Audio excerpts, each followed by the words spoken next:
ہلاک کرتے ہیں۔ رجم، اسلام میں یہ دو سزائیں ہیں زنا پر۔ زنا ہے کیا چیز؟ غیر شرعی طریقے سے مرد کا عورت سے مل جانا۔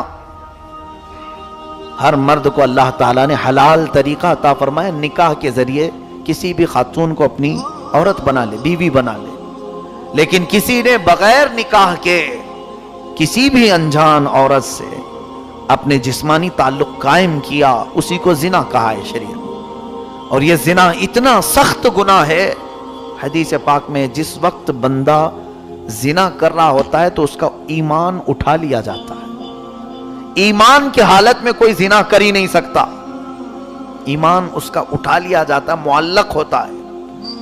جب تک وہ توبہ نہ کرے ایمان اس کا لٹکا ہوتا ہے۔ یہ بہت ہی عظیم گناہ ہے، بلکہ یہ بھی فرمایا گیا جس وقت ایک مرد اجنبی عورت جس سے اس کا حلال رشتہ نہیں، یعنی نکاح کے ذریعے سے رشتہ نہیں، غیر عورت، پرائی عورت اس سے شہوت سے ملتا ہے، اللہ اکبر، فرمایا کہ اللہ کا عرش ہلنے لگتا ہے اور ملائکہ غضب میں آتے ہیں، عرض کرتے ہیں مولا اس پر پتھروں کی بارش کر دے۔ رب تو وہ کریم ہے، رحیم ہے، مہربان ہے، جو بندوں کو مہلت دیتا ہے توبہ کی، باز آنے کی، پلٹ آنے کی۔ ایسے بہت ہیں دنیا میں جنہوں نے زنا سے اپنے دامن کو داغدار کر لیا ہے، اور کچھ کا تو پیشہ ہے، کچھ کا تو عادت ہے، ان کی عادتیں ہیں۔ لیکن میرے عزیزو، قرآن کا حکم سنو، اس میں کسی کی رعایت نہیں کی گئی۔ ایسے کئی واقعات حضور صلی اللہ علیہ وسلم کے زمانے میں آئے۔ ایک خاتون تھی، وہ حضور صلی اللہ علیہ وسلم کے زمانے میں آئی، پوچھا کہ یا رسول اللہ صلی اللہ علیہ وسلم، مجھ سے زنا ہو گیا ہے، کیا کروں؟ کہا شادی شدہ؟ ہاں، پتھروں سے ہلاک کیا جائے گا۔ اس نے کہا کہ مجھے منظور ہے، مجھے پاک کر دیجئے۔ وہ خواتین تھی اس زمانے کی، انہیں ڈر تھا کہ آخرت میں کیا سزا ہوگی۔ حضور آپ دنیا میں مجھے پاک کر دیں، آخرت کا میں جھیل نہیں سکوں گی، کیونکہ آخرت کے بارے میں حضور صلی اللہ علیہ وسلم نے فرمایا قیامت کے دن کچھ ایسے لوگوں کو لایا جائے گا جو ننگے ہوں گے، بغیر لباس کے ہوں گے، اور کچھ ملائکہ بہت ہی سخت ڈراؤنی شکل کے اپنے ہاتھوں میں لوہے کی سلاخیں گرم تپا رہے ہوں گے جس سے آگ کے شعلے نکل رہے ہوں گے۔ وہ لوہے کی سلاخیں تیزی سے لا کر ان کی شرمگاہوں میں ڈالیں گے، جس سے وہ پوری چیخ ایسی ماریں گے کہ اہل محشر ہلنے لگیں گے، سب ڈر جائیں گے، اور پوچھا جائے گا یہ کون لوگ ہیں جن کو اتنی سخت سزا دی جا رہی ہے محشر میں؟ کہا جائے گا یہ وہ لوگ ہیں جو اپنی شرمگاہوں کی حفاظت نہیں کرتے تھے، یہ زنا کرنے والے لوگ ہیں۔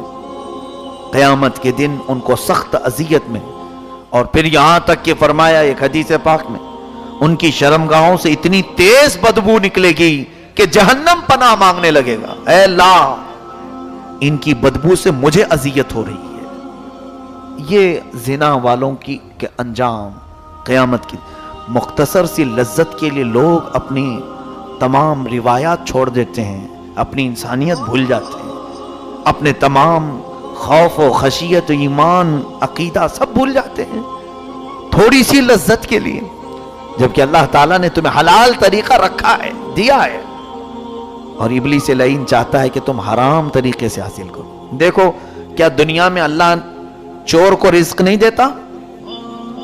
رزق تو اسے بھی مل رہا ہے اور تمہیں بھی مل رہا ہے، لیکن فرق دیکھو، اس کا جو رزق آتا ہے چوری کر کے، وہ حرام طریقے سے، اور تمہارا کما کر کے آ رہا ہے۔ یعنی مولا تعالیٰ نے راستے تو سب رکھے ہیں، یہ تم اپنے ہاتھ سے کرتے ہو۔ ایک بندہ ہے، خوبصورت عورت لڑکی کو اپنی بیوی بنایا نکاح کے ذریعے سے، کام وہ بھی وہی کرتا ہے، اس کے ساتھ زندگی گزار رہا ہے۔ اور ایک وہ ہے جس نے نکاح نہیں کیا، چپکے سے، چوری سے دوسری خاتون کے ساتھ اپنے جسمانی تعلق قائم کیا۔ ہونا تو وہی ہے، لیکن دونوں میں اتنا بڑا فرق ہے کہ زانی پر اللہ اور اس کے فرشتے اور نبیوں کی لعنت ہے، اور نکاح والے کے متعلق اللہ حدیث پاک میں ہے جس نے اپنی بیوی کو ایک لقمہ بھی کھلایا اسے صدقے کا ثواب دیا جائے. اور پھر ان دونوں کی زندگی پر فرشتوں کی رحمتیں، اور انہیں کہا جائے گا مبارک ہو تمہیں، تم نے اپنے فرج کی، اپنے شرمگاہ کی حفاظت کر لی. اور میرے آقا فرماتے ہیں جس نے نکاح کیا اس نے اپنا آدھا ایمان بچا لیا، آدھا ایمان بچا لیا. تو وہ خاتون آئی حضور کے پاس، کہا زنا ہو گیا ہے. حضور نے فرمایا تمہیں معلوم ہے زنا کی سزا؟ کہا ہاں. ہوش و حواس میں کہہ رہی ہو؟ کہا ہاں. اب حضور صلی اللہ علیہ وسلم کی رحمت کاملہ تو دیکھیں، حکم تو یہ تھا کہ زانیہ کو بھی پتھروں سے ہلاک کر دیا جائے. حضور نے پوچھا کہ تیرے پیٹ میں بچہ پل رہا ہے؟ کہا ہاں حمل سے ہوں. کہا جا جب بچہ ہو جائے تب آنا. پورے 9 مہینے کے بعد پھر وہ خاتون آئی، بچے کی ولادت ہوئی، چھوٹا سا بچہ لے کر کے پھر آئی. جسے گناہ کا احساس ہوتا ہے وہی تو آئے گا، نہیں تو کتنے تو چھپ کر کے کیا کیا کر گئے پتہ ہی نہیں کسی کو. اور ان سب کے لیے اللہ دردناک عذاب رکھا ہے. کس کو چھپاؤ گے؟ کہاں جاؤ گے؟ اللہ تو فرماتا ہے انا للہ و انا الیہ راجعون. یہی تم کہو ہم اللہ کے لیے اور اسی کی طرف لوٹنے والے ہو. اور پھر کئی جگہ قرآن میں فرماتا ہے ثم الینا ترجعون، تم پھر ہماری طرف پلٹائے جاؤ گے، تمہیں ہماری طرف لایا جائے گا. الینا تحشرون، ہماری طرف تمہارا حشر کیا جائے گا، اٹھائے جاؤ گے. اب وہ خاتون بچے کو لے کر کے آئی. کہا یا رسول اللہ صلی اللہ علیہ وسلم آپ نے فرمایا تھا بچہ ہونے کے بعد آ جاؤ، بچہ ہو گیا ہے، اب مجھے جو سزا ہے اسلامی دے دی جائے. حضور نے فرمایا یہ بچہ ابھی پیدا ہوا، اس کا حق ہے دودھ پلانے کا، جاؤ دودھ پلاؤ، پوری مدت ہونے کے بعد آنا. 2 سال وہ دودھ پلائی بچے کو، پھر اپنے بچے کو لے کر حضور کے پاس آئی اور کچھ چیزیں سامنے لے کر کے آئیں، پھول اور کچھ کوئلے آگ کے، اور اس بچے کے سامنے رکھے تو بچہ پھول اٹھانے لگا، کہنے لگی یا رسول اللہ صلی اللہ علیہ وسلم اب میرا بچہ غلط اور صحیح کو پہچاننے کے قابل بھی ہو گیا ہے، دودھ تو چھوڑ ہی چکا ہے، اب یہ میرے بغیر بھی رہ سکتا ہے، لہٰذا مجھے پاک کر دیا جائے، مجھے اب پاک کر دیا جائے جو مجھ سے گناہ ہوا. اس بچے کو دے دیا گیا. اب اس خاتون کو حضور نے صحابہ کے حوالے کیا. جبل انم مدینے میں آج بھی وہ پہاڑی موجود ہے جہاں پر لے جایا جاتا تھا اور سنگساری کی جاتی تھی. اس خاتون کو اس پہاڑی کے اوپر سے ڈھکیلا گیا اور سارے مسلمانوں نے پتھروں سے رجم کیا، یہاں تک کہ وہ ہلاک ہو گئی، روح پرواز کر گئی. لیکن وہ جاتے جاتے خوشی سے روتے ہوئے گئی، نہیں کوئی قلق نہیں تھا، درد نہیں تھا، کیونکہ معلوم تھا اللہ کے نبی نے مجھے دنیا میں پاک کیا، اب آخرت میں کچھ نہیں ہوگا. لیکن ان لوگوں کا کیا جو سارا بوجھ لے کر کے سوئے ہوئے ہیں، اب بھی ہیں، ان کی آنکھوں کے بند ہونے کی دیر ہے کہ فرشتے تیار کھڑے ہیں. اللہ نے فرمایا ہے فرشتے تیار کھڑے ہیں، بلکہ جس دن تمہارے روح نکلنے کا ہوتا ہے، دن ہوتا ہے، وقت آتا ہے، عذاب کے فرشتے تو گھر میں پہلے سے داخل ہو جاتے ہیں اٹھا لے جانے کے لیے. ابھی اس کی روح ملک الموت قبض کریں گے اور اس کے بعد عذاب کے فرشتے تیار کھڑے رہتے ہیں، ان کو دیکھتا بھی ہے مردہ. میرے عزیزو، ان تمام واہیات سے اور خرافات سے اپنے آپ کو بچاؤ، اپنے معاشرے کو بچاؤ. زنا ایک ناسور ہے، یہ کینسر ہے. کینسر کی پھوڑی ہو جائے جسم پر پھیلتی ہے، اس کا زہر اتنا پھیلتا ہے، آج تک تو ڈاکٹروں نے علاج نہیں ڈھونڈا، اس کا علاج ملتا نہیں ہے. کینسر کے لیے کتنی جگہ پر کیمو تھراپی کی جاتی ہے، یعنی انجیکشن دے کر کے پورے جراثیم مارے جاتے ہیں، اس زخم کو پوری طرح سے ختم کیا جاتا ہے، پھر بھی ہوتا ہے کینسر. جسے کینسر ہوتا ہے دیکھا ہے نا آپ نے، وہ زندگی بھر نہیں چھوڑتی بیماری. زنا پورے معاشرے کے لیے کینسر ہے، یہ پھیل جائے گا معاشرے میں. جہاں کوئی زانی ہو اس کے وائرس آس پاس پھیلتے رہیں گے اور کئی لوگوں کی نیتیں خراب ہوں گی. اسی لیے تو سزا کا حکم ہوا نا، ورنہ تو حضور صلی اللہ علیہ وسلم رحمت للعالمین ہے، یہ فرما دیتے زنا ہوا ہے نا اس کو نکالو دوسرے شہر بھیج دو, کہیں دوسری جگہ بھیجو. نہیں, اس کے اندر اب وائرس آیا ہوا ہے, وہ جہاں رکے گا آس پاس کے ماحول کو خراب کرے گا, لوگوں میں وہ بیماری پھیلے گی. کیا وہ صحابہ جن کو سنگسار کیا گیا انہوں نے توبہ نہیں کی تھی؟ توبہ کیا, اس کے باوجود سزا دی گئی. کیوں؟ اس لیے کہ دوسرے لوگ محفوظ رہے, دوسروں میں یہ بیماری ٹرانسفر نہ ہونے پائے. آج ہمارے حالات جو بگڑے ہوئے ہیں, ہمارے گھروں کی عزتیں سلامت کیوں نہیں؟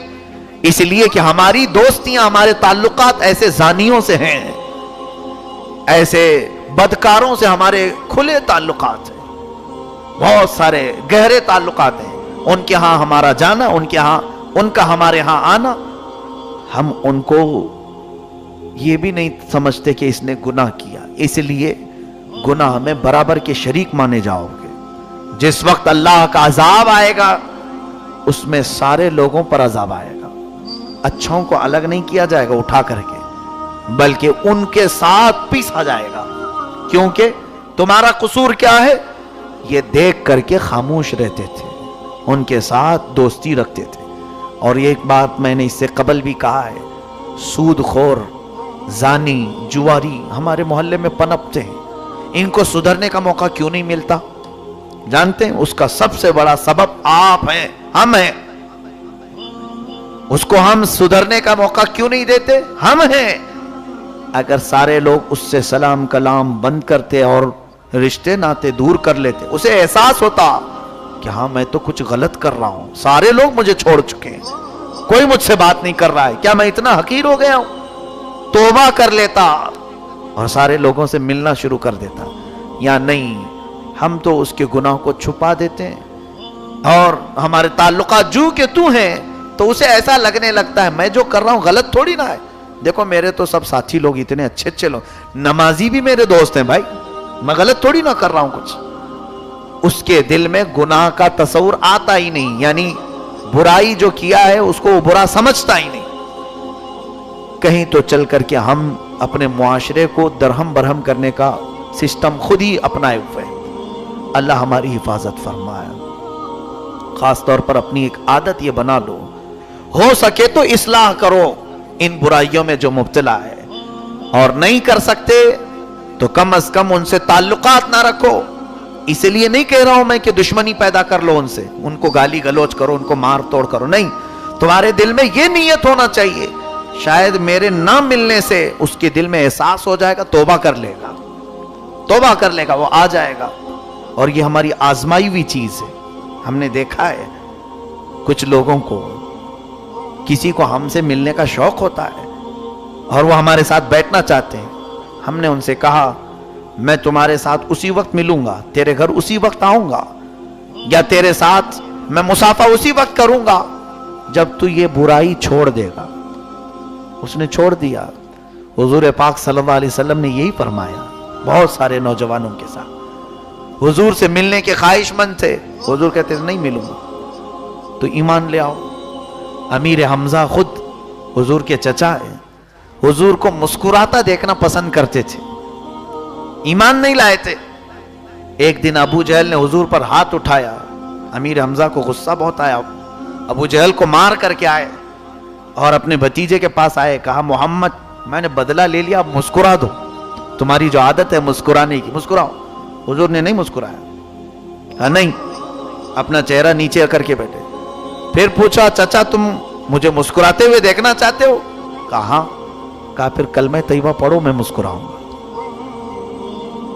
حضرت امیر حمزہ اس وقت کلمہ طیبہ پڑھ لیے. یہ ہوتا ہے اصلاح کرنے کا طریقہ, یعنی کسی کو اپنانے کا طریقہ بھی یہی ہے کہ آپ کسی نہ کسی اپنے سورسز سے ان کی خرابیوں کو دور کرو. یہ بھی مومن کا مومن کے بارے میں اچھا سوچنا اللہ کے ہاں بہت بڑا اجر ہے.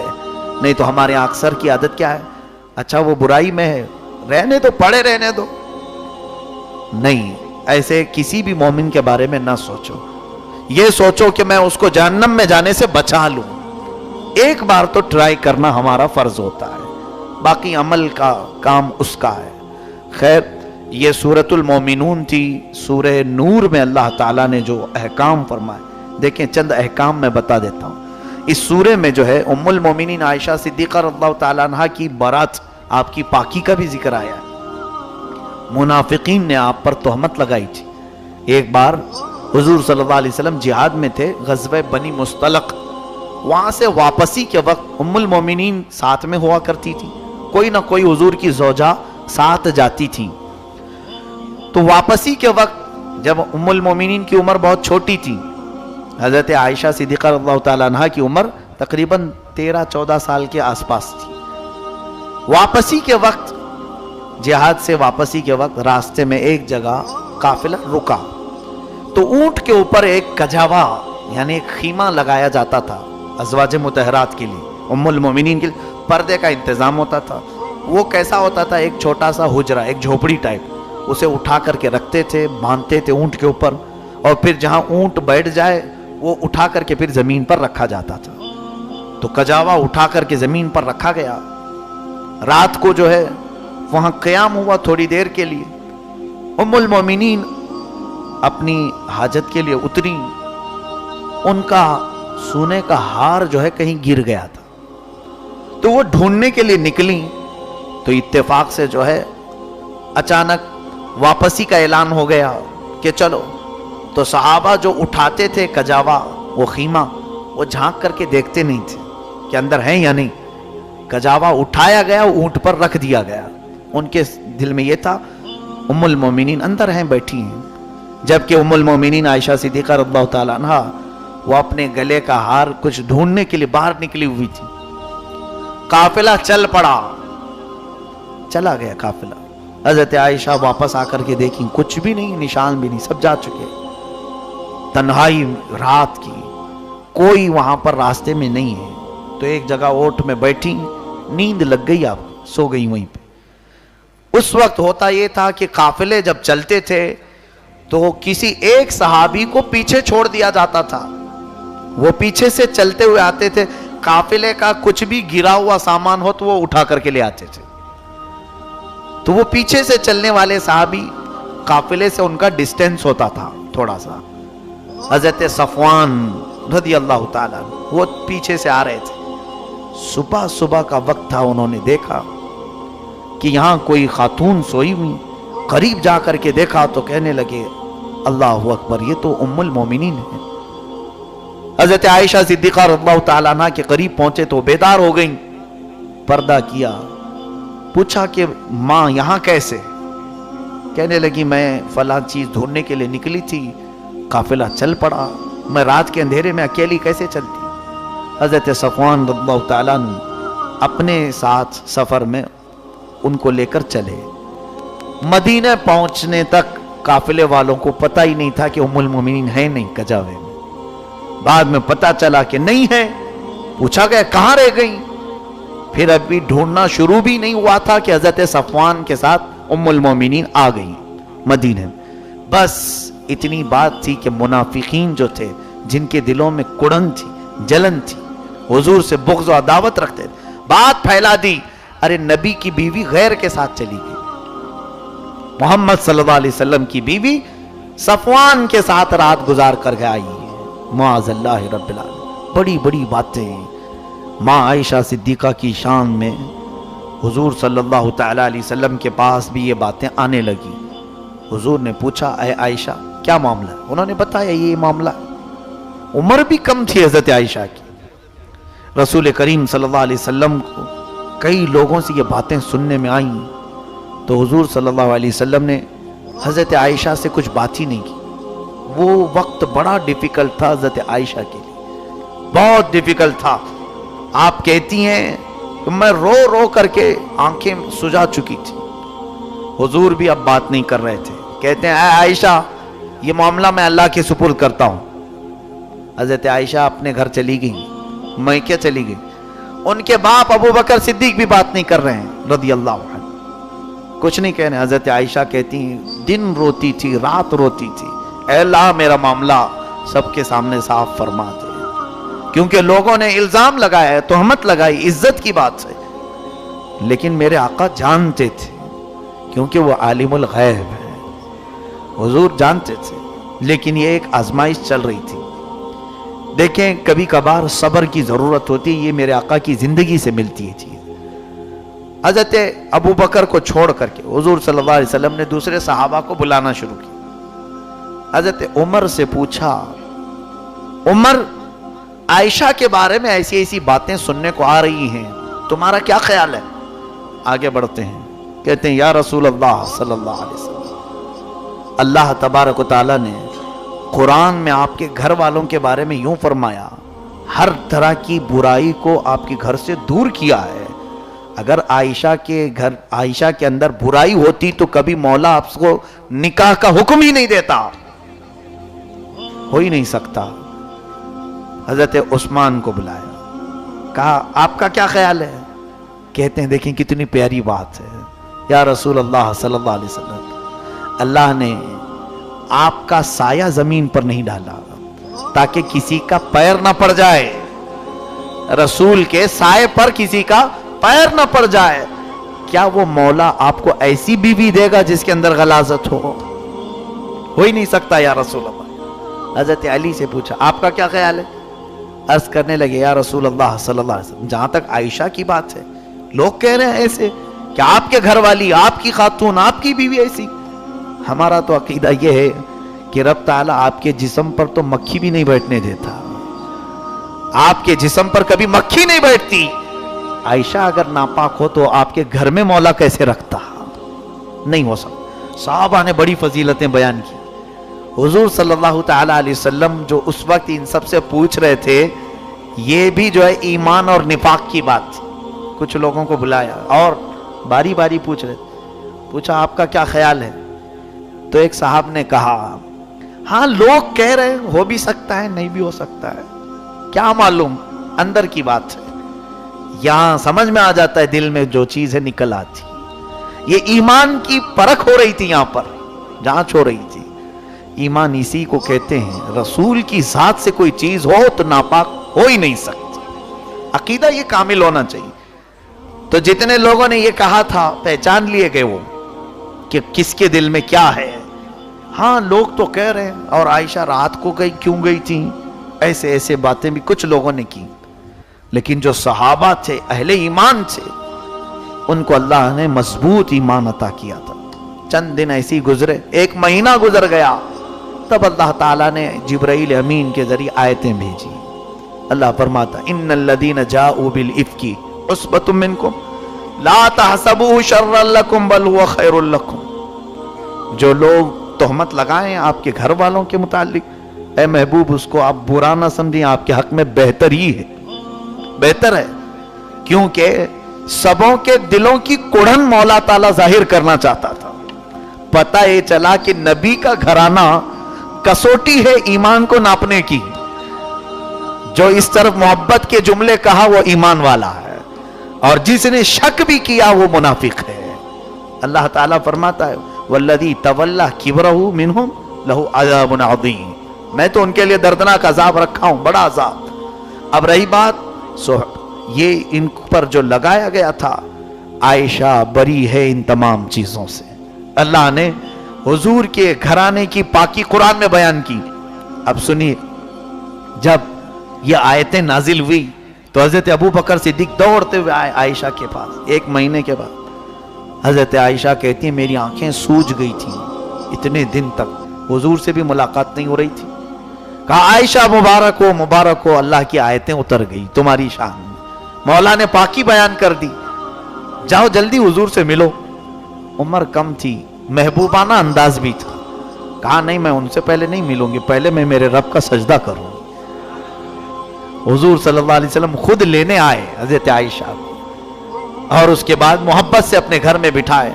اب اس کے بعد فرمایا عائشہ، حضور اگر چاہتے تو پہلے ہی دن کہہ دیتے میری عائشہ پاک ہے، لیکن لوگ یہ کہتے اپنے گھر والے کی بات کر رہے ہیں، اپنی بیوی کی پاکی تو ہر کوئی بولے گا۔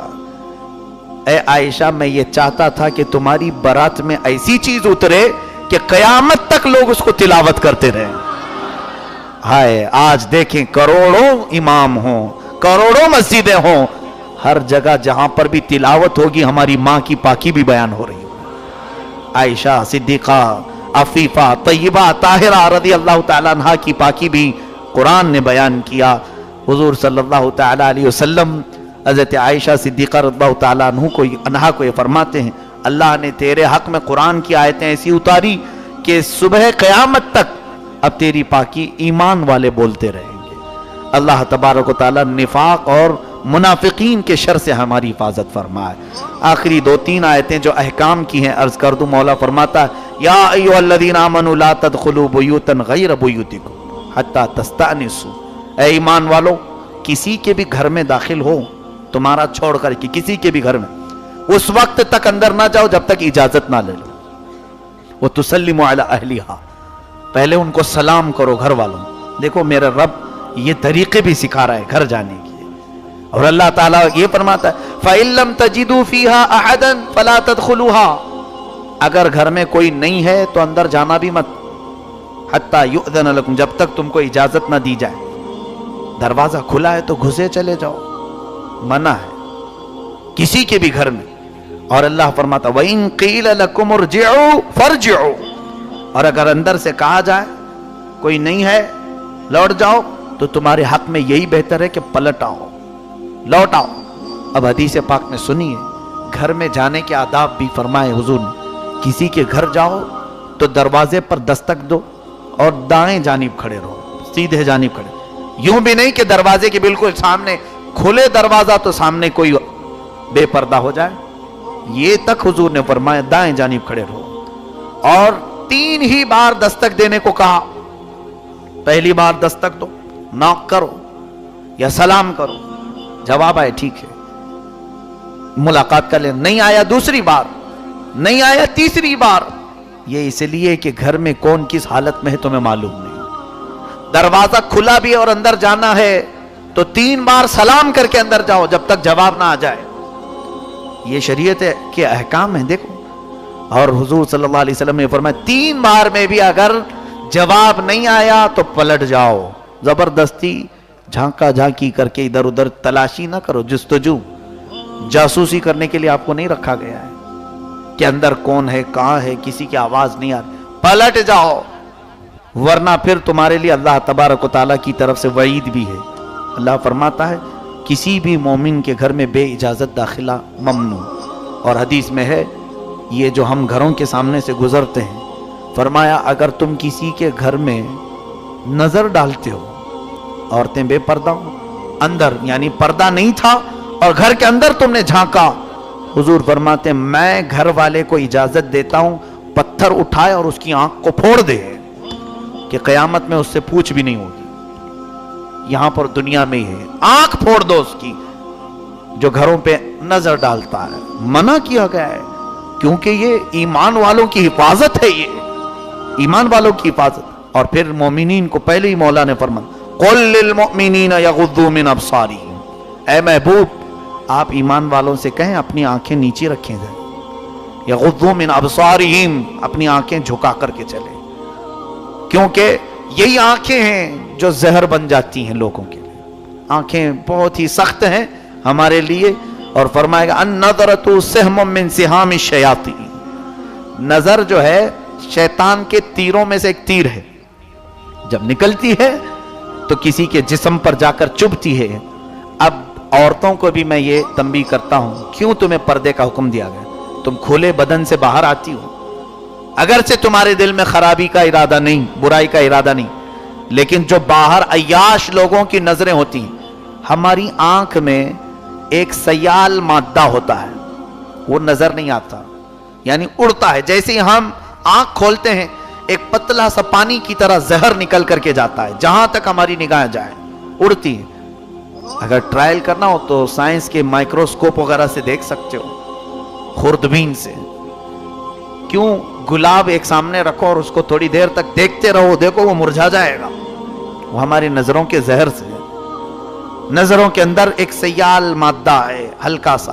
اب جب کسی کی شہوت غالب ہوتی ہے برائی, ان نظروں سے جب وہ کسی خاتون کی جسم کو دیکھتا ہے تو اس کے جسم پر وہ زہر چبھ جاتا ہے اور وہ چاہے جتنی بھی پاک ہو اس نظروں کے زہر سے اس کے دل میں بھی بے حیائی شروع ہو جاتی ہے، خرابیاں اور گناہ وہاں سے شروع ہوتے ہیں۔ یہ نقصان ہے بے پردگی کا کہ تمہارے دل کب بے قابو ہو جائیں دوسروں کی نظر سے۔ اور آپ نے سنا نہیں کہ نظر بد بری نظر لگتی ہے کہ نہیں لگتی؟ میرے آقا فرماتے میری امت میں نیچرل موت کے بعد، طبعی موت کے بعد اگر کسی کارن سے، اگر کسی سبب سے سب سے زیادہ موت ہوگی، کینسر ایڈز نہیں، حضور فرماتے نظر بد سے موت ہوا کرے گی۔ میری امت میں سب سے زیادہ موت نظر بد سے ہوا کرے گی۔ جادو سے بھی زیادہ خطرناک ہے نظر بد۔ اس کی حفاظت کے لیے ہی تو قرآن پاک میں یہ 2 سورتیں نازل ہوئیں، قل اعوذ برب الفلق قل اعوذ برب الناس۔ جادو، سحر اور نظر بد سے روزانہ خود بھی 3 مرتبہ پڑھ کر دم کر لیا کرو، بچوں کو بھی پڑھاؤ اور عورتوں کو بھی پڑھاؤ، تاکہ بری نظروں سے آپ محفوظ رہیں، ساتھ ہی اپنے جسم کی بھی حفاظت کرو۔ اللہ تعالی ہم سب کو شریعت کاملہ پر عمل کی توفیق عطا فرمائے اور ہم سب کو بے حیائی اور برائیوں سے محفوظ فرمائے۔ وآخر دعوانا ان الحمدللہ رب العالمین۔